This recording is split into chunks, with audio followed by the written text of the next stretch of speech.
This is easy money for our 800 shares that we own, what we own from Metropolitan Bank and Trust Company, or METROBANK, because in a disclosure to the Philippine Stock Exchange, METROBANK reports net income at 13.8 billion, and it will give us special dividends on strong capital position.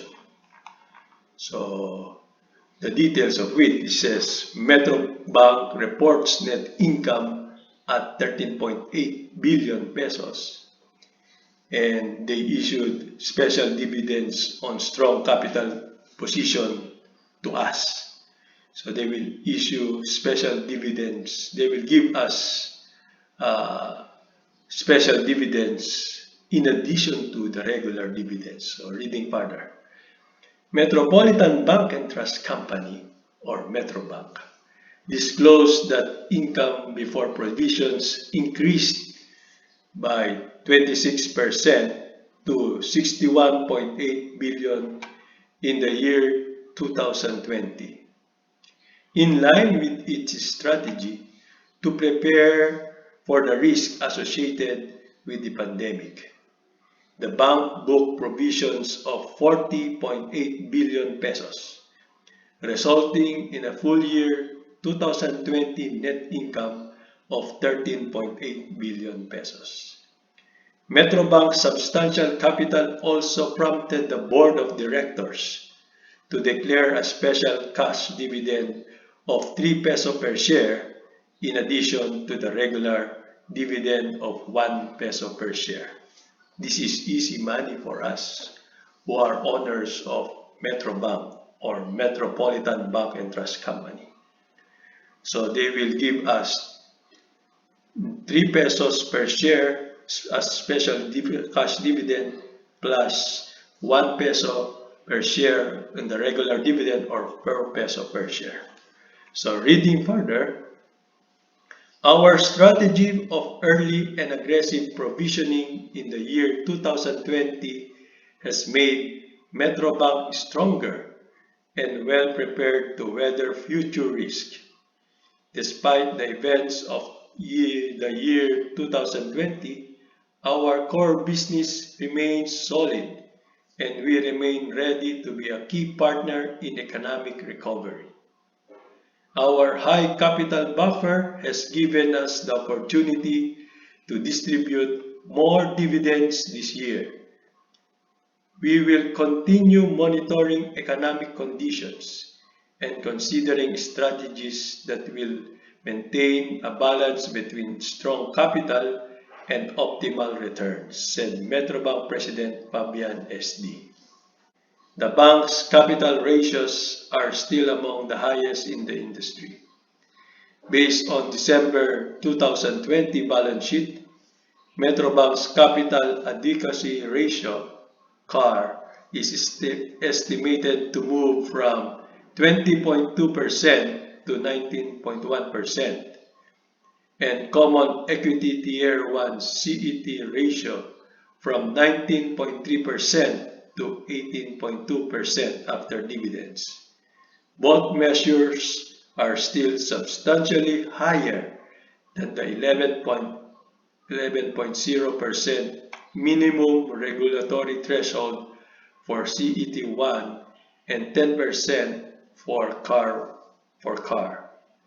Non-performing loans have been manageable, with a non-performing loan ratio, or NPL ratio, of 2.41% from 1.30% in 2019.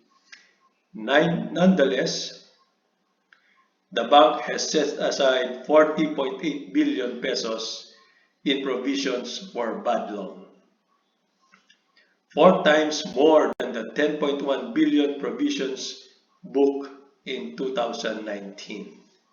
As a result, non-performing loan cover went up to 163% from 103% in 2019, strengthening the bank's capacity to withstand more bad loans.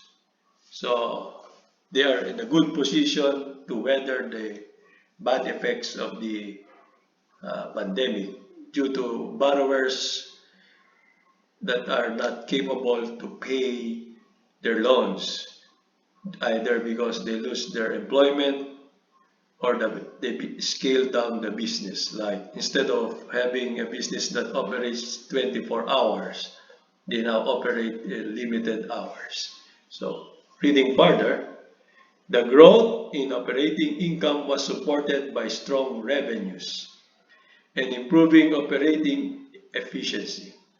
The 22% increase in low-cost current and savings accounts, CASA, to 1.3 trillion pesos propelled total deposits to reach 1.8 trillion in year 2020, reflecting the bank's solid deposit franchise. CASA ratio improved to 73% from 63% a year ago.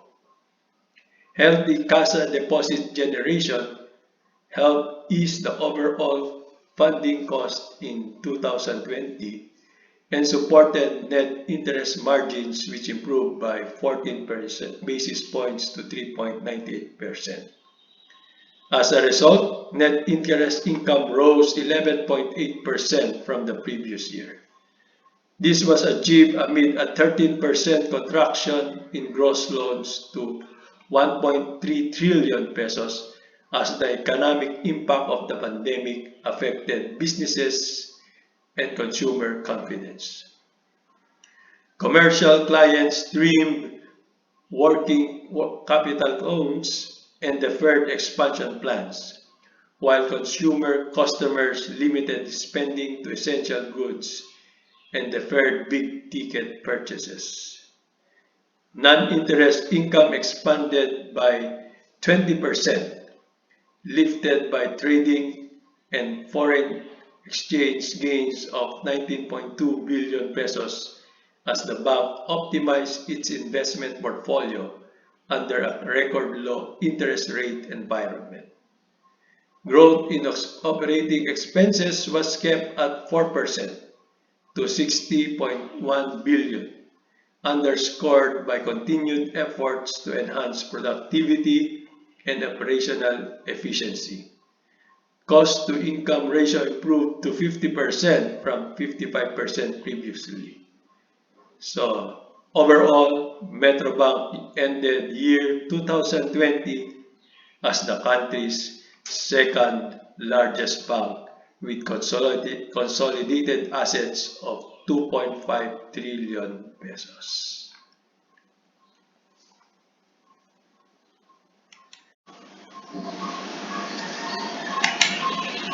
Here's how the Metropolitan Bank and Trust Company shares move yesterday.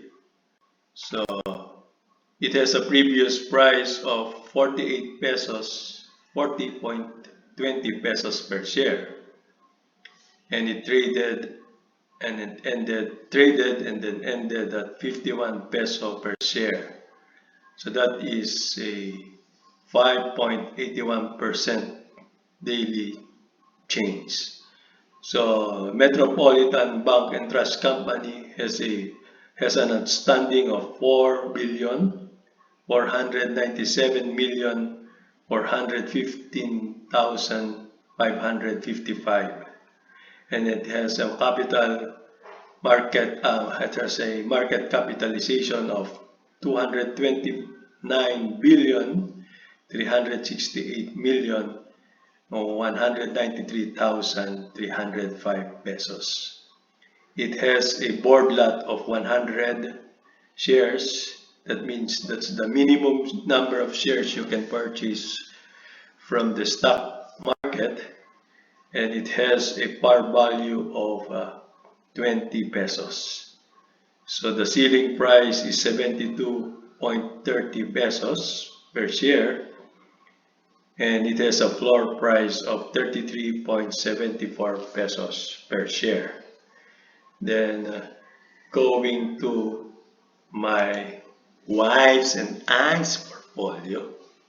So we have we own Manila Metropolitan Bank and Trust Company with an average price of 47.4960 pesos per share. At this average price, we have a dividend yield of 8.42%. That's easy money. So with that price, we will gain, or they will give us a yield of 8.42% dividend yield. So our capital appreciation stands at 6.42%. So these figures are well above the inflation rate that the levels that the Philippines are currently experiencing, the economy of the Philippines currently have. So since we have a Metropolitan Bank and Trust Company, they will give us that 3 pesos per share special dividends plus 1 peso per share regular dividend at 8.42 pesos dividend yield based on our 47.4960 pesos average price. So if we go to the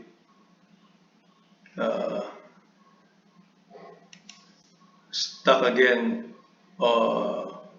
Metropolitan Bank and Trust Company, and we read the valuation, so we will see that the dividend yields previously given was only 1.51% with a dividend payout of 0.1603%.